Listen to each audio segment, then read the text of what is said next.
Priyanka's baking and cooking ক্লাসে সবাইকে স্বাগত জানাই।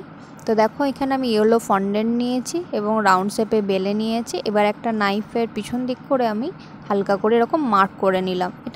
এবার দুদিকে সমান মাপ করে কেটে নিতে হবে আর উল্টে নেবে। উল্টে নিয়ে এবার এই দিক থেকে আস্তে আস্তে রাউন্ড করে নিতে হবে। হয়ে গেল। এবার দুটোকে জয়েন করে নেবে।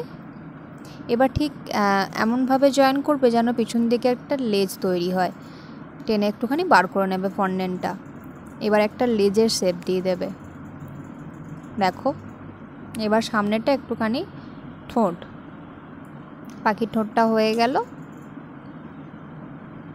এবার পিছনের লেজটাকে মাঝখানে কেটে এরকম দুদিকে করতে পারো বা পুরোটা এক রেখে আর একটুখানি বড় করে দিতে পারো।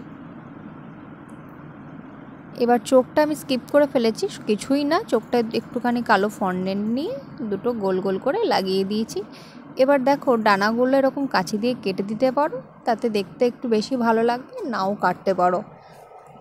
ব্যাস, কি তাড়াতাড়ি হয়ে গেল না একটা পাখি।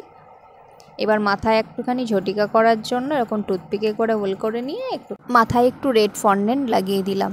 তো তোমাদের এই পাখিটা কেমন লাগলো জানিও।